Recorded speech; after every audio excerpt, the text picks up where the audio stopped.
Good morning बेटा, कैसे हैं आप लोग। देखिए हम 8th क्लास की मैथ्स में परिमेय संख्याएं जो चैप्टर हमारा फर्स्ट है उसका आज 4th वीडियो जो है यहाँ पे कवर करने वाले हैं। इससे पहले हमने परिमेय संख्याओं के बारे में बहुत सी जानकारी जो है हासिल कर ली है।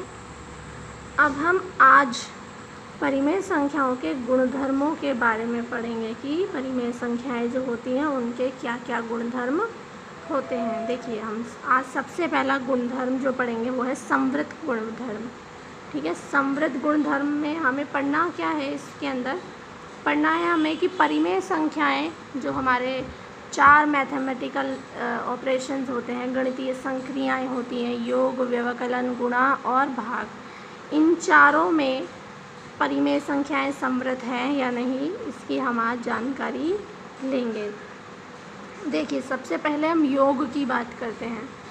2 परिमेय संख्याओं का योग भी एक परिमेय संख्या ही होती है। देखिए यदि a तथा b 2 परिमेय संख्या है तब a प्लस b भी एक परिमेय संख्या होगी। कहने का क्या मतलब है, यदि हमारे पास कोई भी 2 जो है परिमेय संख्याएं हैं, हम मान लेते हैं a और b 2 संख्याएं हैं हमारे पास। अब यदि हमने दोनों को जो है ऐड कर दिया, दोनों को जोड़ दिया, ठीक है, तो जो आपके पास रिज़ल्ट, जो आपके पास आंसर आएगा वो भी एक परिमेय संख्या होगी। अगर ऐसा है तो परिमेय संख्याएं योग के लिए समवृत्त होती हैं। ठीक है, फॉर एग्ज़ाम्पल हम एक एग्ज़ाम्पल देख लेते हैं। 3/8 प्लस 5/7। देखिए ये p/q के रूप में है, इसका मतलब ये एक परिमेय संख्या है। ये 5/7 के रूप में है, इसका मतलब ये भी एक परिमेय संख्या है। ठीक है, और 2 परिमेय संख्याएं आप क्या कर रहे हैं, ऐड कर रहे हैं। ऐड करना हमारा रेशनल नंबर का हम पहले भी सीख चुके हैं। देखिए एलसीएम लेते हैं, लैसे लेते हैं, इनका लैसे जो है 56 आएगा। उसके बाद 8 का जो है ना टेबल बोलते हैं, 7 बार जाएगा, 7 से इसे गुणा करना है।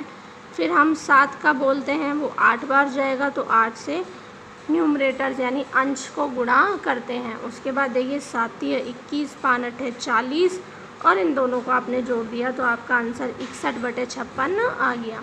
तो देखिए आपने 2 परिमेय संख्याएं ली थी और आंसर भी जो आपका आया है वो एक परिमेय संख्या ही है, p/q के रूप में है, तो ये भी एक परिमेय संख्या है, इसका मतलब समवृत्त है ये। ठीक है, अब हम समवृत्त गुणधर्म व्यवकलन यानी कि सब्ट्रैक्शन यानी कि घटाने के बारे में भी हम जो है व्यवकलन को पढ़ेंगे। देखें इसमें भी यही है, यदि a और b 2 परिमेय संख्याएं हैं तब a - b भी एक परिमेय संख्या होगी। यानी कि 2 अगर आपने कोई परिमेय संख्याएं ली हैं और आप उन्हें आपस में घटा रहे हैं तो जो भी आपका परिणाम प्राप्त होता है, जो भी आपका रिज़ल्ट आएगा वो भी एक परिमेय संख्या होगी। देखिए इसके लिए भी हम एग्ज़ाम्पल देख लेते हैं। 2/3 में से माइनस करना है 1/4 को। 3 और 4 का जो लैसे होता है वो होगा 12। फिर आप 3 से जो डिवाइड करेंगे 12 को, 3 चौक 12, तो आप इसे 4 से गुणा करेंगे। 4 से करेंगे 4 × 12, तो आप इसे 3 से गुणा करेंगे। 4 दूनी 8, 3 एकम 3, यानी 8 में से 3 गए तो बचे 5 और 12, तो 5/12। इसका क्या मतलब हुआ, आपने यहाँ पे भी एक परिमेय संख्या ली, ये भी एक परिमेय संख्या थी, और जो आपका रिज़ल्ट आया, जो परिणाम आपके पास आया है 5/12 p/q के रूप में है, यानी कि ये भी एक परिमेय संख्या ही है।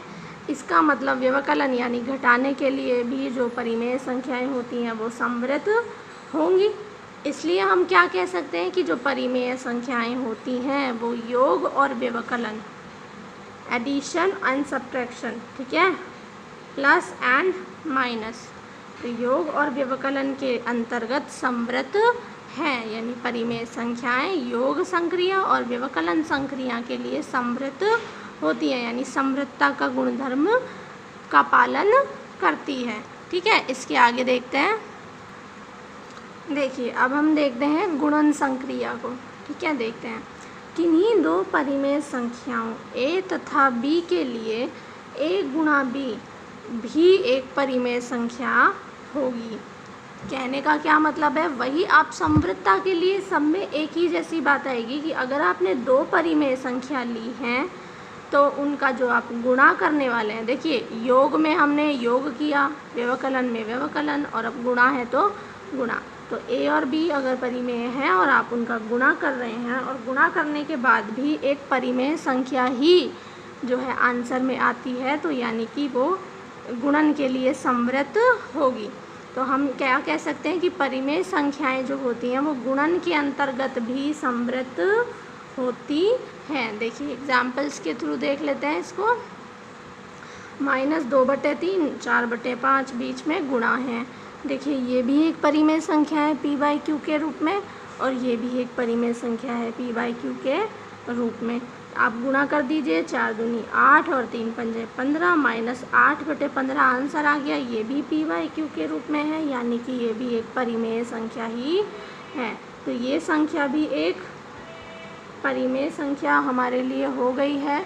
तो हम कह सकते हैं कि ये परिमेय संख्या का जो उत्पाद बना है वो भी एक परिमेय संख्या है, यानी कि गुणन के लिए भी परिमेय संख्याएं जो होती हैं वो समवृत्त होती हैं। ठीक है, अब हम नेक्स्ट जो है इसकी मैथमेटिकल हमारी लास्ट संक्रिया है उसे भी पढ़ते हैं। वो है हमारी भाग विधि की। किन्हीं दो परिमेय संख्याओं a और b, ठीक है, के लिए a भाग b भी परिमेय हो यह आवश्यक नहीं है। देखिए अभी तक जो आपने पढ़ा उनमें यही हो रहा था कि अगर आपने दो परिमेय संख्या ली है तो उनका जो परिणाम आएगा वो भी परिमेय ही आएगा, लेकिन भाग के लिए हम ऐसा नहीं कह सकते हैं, क्योंकि भाग में अगर आपने दो परिमेय संख्या ली है और उनका भाग कर रहे हैं तो ऐसा ज़रूरी नहीं है कि जो आपका आंसर आएगा वो भी परिमेय संख्या ही आए। वो हो सकता है कि परिमेय संख्या ना भी हो। कैसे, अभी हम एग्जाम्पल के थ्रू देखेंगे। देखिए परिमेय संख्या भाग के अंतर्गत समवृत्त नहीं होती है। क्यों नहीं होती है? क्योंकि किसी भी परिमेय संख्या a के लिए a भाग 0 परिभाषित नहीं है। देखिए 0 को हम कंसीडर करते हैं रेशनल नंबर के अंदर ही, क्योंकि हम 0 के नीचे 1 लगा के p/q इसको लिख सकते हैं, क्योंकि रेशनल नंबर की शर्तों में क्या था कि नीचे 0 नहीं होना चाहिए, ऊपर हम 0 रख सकते हैं।